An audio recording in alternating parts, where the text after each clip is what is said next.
good and the comfort of being in a group of like-minded failures. Why isn't everybody a victim? It'd be easy. Anybody can choose that if they wanted to. Being a victim is almost as easy as being a liberal. It's one of those gutless choices you can make. Doesn't take much.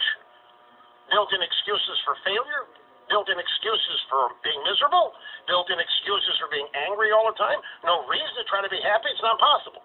You're a victim. Victim of what? Well, you're a victim of discrimination. Well, you're a victim of America. You're a victim of America's past. You're a victim of religion. You're a victim of bigotry, of homophobia, whatever. You're a victim of something. The Democrats got one for you. If you want to be a victim, call them up. Call Schumer. Tell him, hey, I want to join you. I want to be a victim. Do you have a group for me? He'll have one. Ask you what your gender is. He'll ask you any number of questions, and he'll give you your choice of victim groups that you can join. And then he'll show you where you go to get a food stamp allocation here or this or that there, how you get emergency health care if you need it, all on the Democrats, and it can keep it flowing if you just do two things. The people that don't choose that end up being the ones victims hate.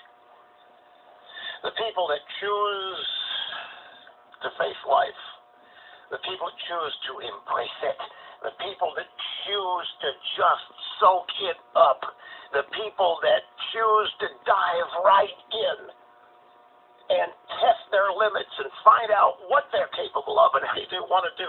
Victims are going to hate them because they are showing what anybody can do if they just had an attitude adjustment. So if you think, for example, that a rise really high in that career, but where you live, that job doesn't exist. Your town's too small. Or maybe the business is in your town, but even if you reach the pinnacle there, it's not because it's a small town. It's unwilling to move. Well, that's all on you. That's a limitation you're placing on yourself. Now, that's fine. If that's what makes you happy. I'm not criticizing things. I'm just pointing out that it's not usually anybody else's fault when you don't get what you want. The self-limitations that we attach to ourselves. I wanted to be a success in radio. There was no way it was ever going to happen if I stayed where I was born. It was not